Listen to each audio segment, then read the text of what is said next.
Greetings, our dear viewers. Welcome to the special edition of Palm Sunday with me, Grace Kasapato.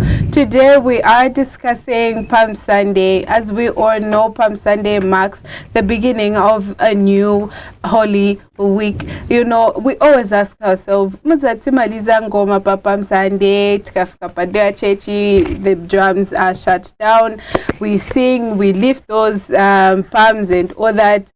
Some of us don't really know what that means, you know. I am joined by Father Teddy Kalibuku, hope I pronounced that well, who is a missionary of the Komboni Missionaries. Father, welcome to the program. Thank you very much, madam. How are you doing today? Fine, thank you. How are you? I'm good, thank you. How are you? Thank you. I'm good. Okay, Father, before we dive into today's discussion, can you briefly tell us who Father Teddy is? As you have said, Father Teddy Mumba Kalibuku, a Komboni missionary of the Heart of Jesus. I am currently serving as a parish priest of St. Kizito Parish in George Compound. Okay, Yes. Okay, Father. Palm Sunday, do you have just give us a little feeling of your childhood Palm Sunday that you said, okay, they look church, Palm Sunday, they doing. So before we just dive into this program. I have beautiful memories of my childhood because I grew up in Lilanda, St. Andrew Kagwa Parish, and every year on Palm Sunday, we witnessed this procession, a beautiful procession where each small Christian community was singing different songs, Hosanna to the Son of David, and it was a beautiful celebration with a priest ahead of us. Sometimes they were booking a donkey, a real donkey. Sometimes he was just walking with us, and the feeling, if I remember it, really is something uplifting. Okay, all right, Father. Palm Sunday, as we are told, is actually a day that marks the beginning of a Holy Week. What really is Palm Sunday, and can you just take us through the biblical foundation of this day? To begin with, I can say that Palm Sunday is also called the Passion Sunday. Some people also call it the Passion Sunday because this is the moment when Jesus Christ begins to kind of enter into the climax of his mission on earth. His death, his passion, his death, and resurrection is introduced by this triumphant entry. In actual sense, Palm Sunday is a commemoration of this triumphal entry of Jesus Christ into Jerusalem. And as he enters Jerusalem, he enters knowing very well that he is preparing himself to carry the cross and to go and die on that cross.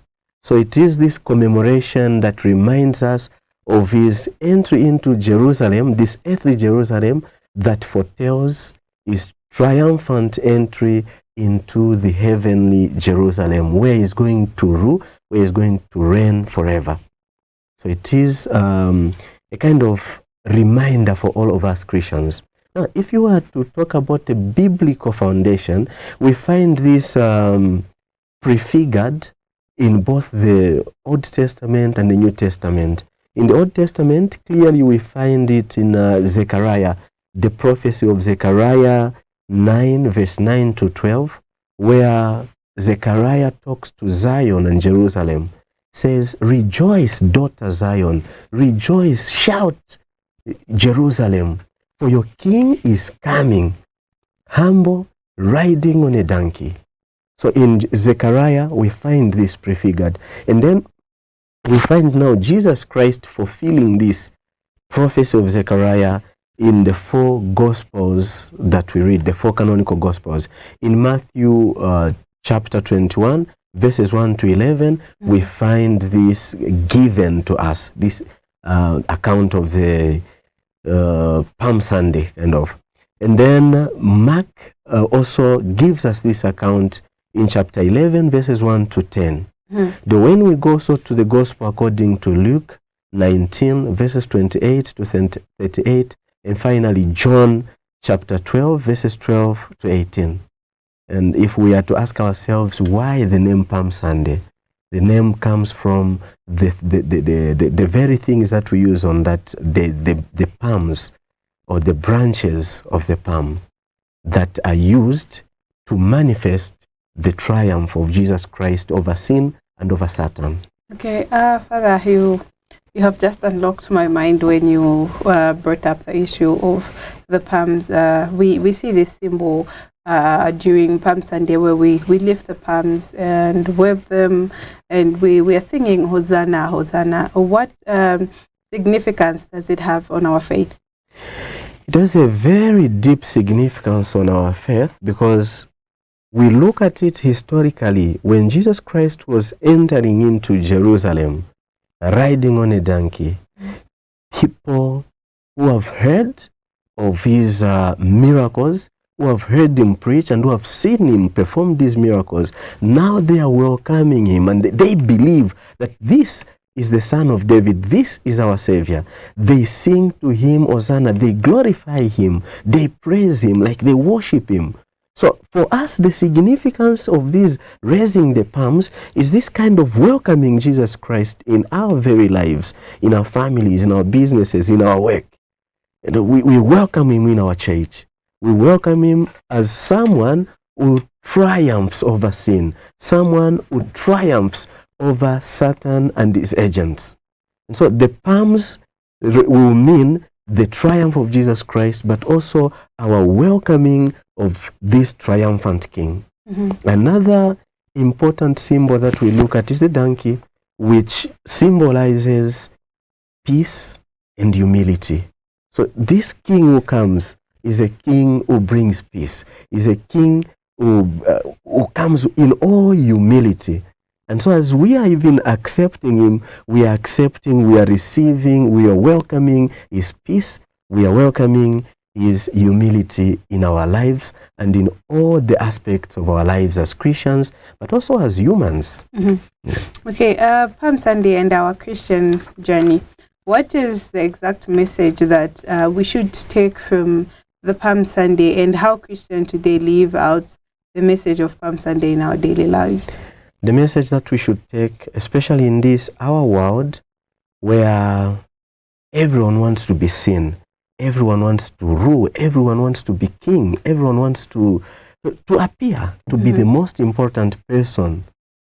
We learn from Jesus Christ to be people who are humble.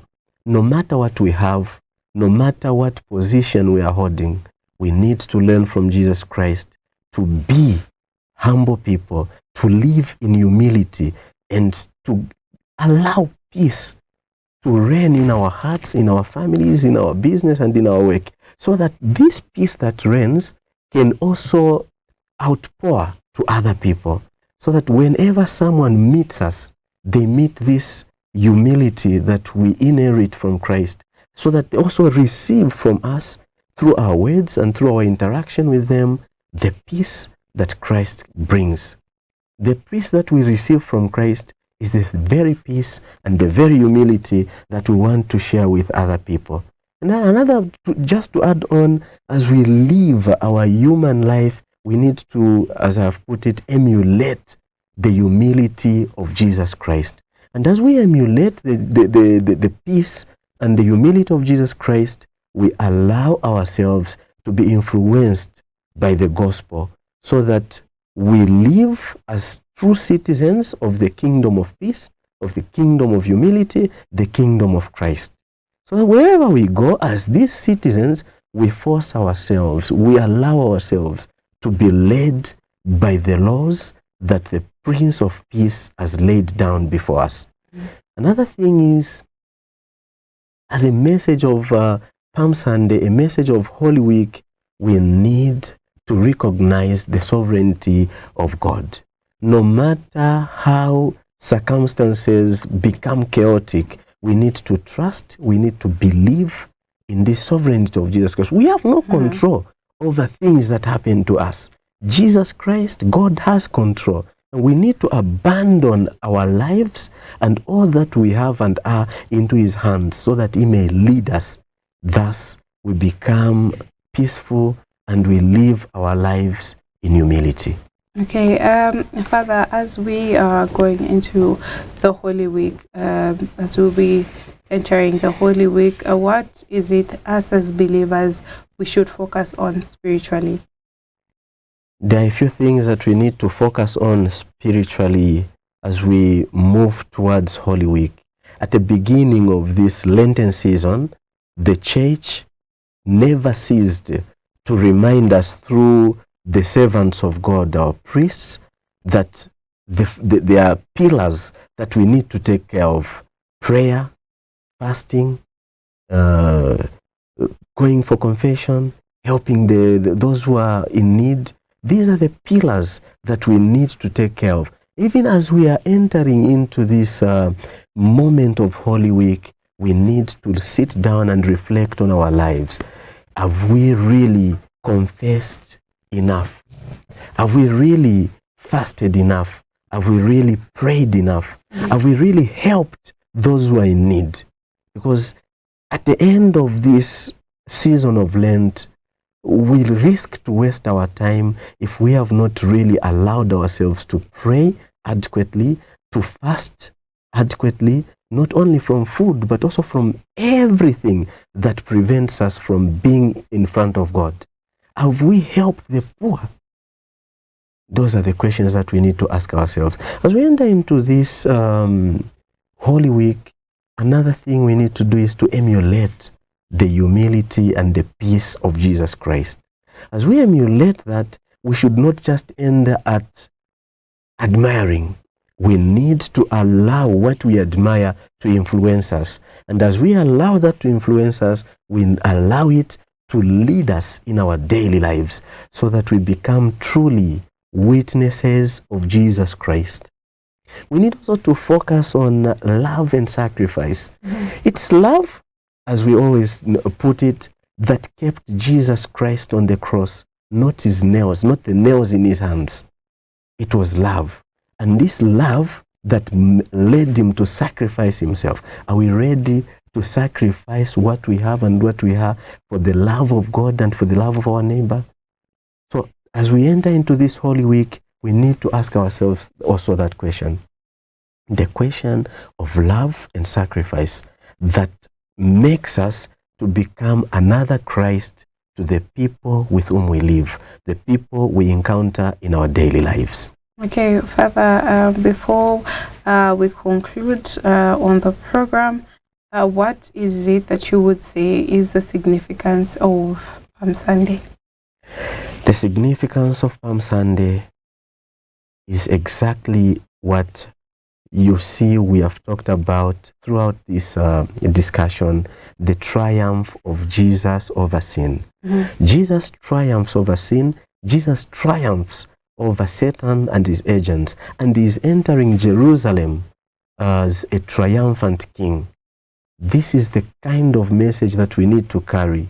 We have to imagine him entering in our churches, triumphing over the world of darkness, bringing light in our church, bringing light in our society, and bringing light in our hearts and in our lives.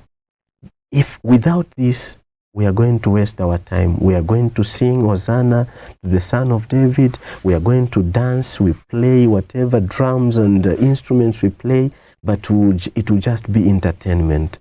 But we need to allow the light of Christ, who triumphs over darkness, to usher us into this Holy Week and even beyond Holy Week, to make us people of the resurrection, people who believe and who live what they believe. Okay, Father, as we wrap up the program, can you give our viewers your last words? My last words to our beloved viewers is never give up. The Palm Sunday brings us this message. It ushers us into Holy Week, a week where we see Jesus, we encounter Jesus Christ, who seems to be defeated, but who comes out triumphant.